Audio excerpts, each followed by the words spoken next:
Mick Jagger, the iconic lead singer of the Rolling Stones, recently reflected on his personal and professional relationships with John Lennon and Paul McCartney, offering insight into their distinct personalities, musical interactions, and occasional rivalries. Jagger characterized John Lennon as intelligent, witty, and somewhat cynical, noting his sharp humor and sarcastic nature, which made him an entertaining companion. In contrast, he described Paul McCartney as kind and easygoing, lacking the biting edge that defined Lennon. These differences influenced how Jagger related to each of them over the years. Although the Beatles and the Rolling Stones have often been portrayed as rivals, Jagger has suggested that much of this was exaggerated by the media. However, occasional tensions did arise.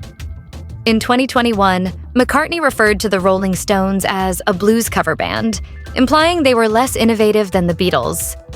Jagger later responded playfully, incorporating the remark into his stage jokes, and even texting McCartney to thank him for the comedic material.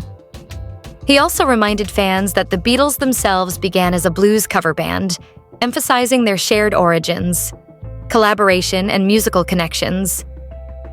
Despite their competitive image, the two bands collaborated at times. In 1963, Lennon and McCartney wrote "I Wanna Be Your Man" for the Rolling Stones, which became one of their first major hits, highlighting the camaraderie between them in their early years. Though Lennon's untimely death in 1980 ended any possibility of future collaborations, both Jagger and McCartney remain active in the music industry.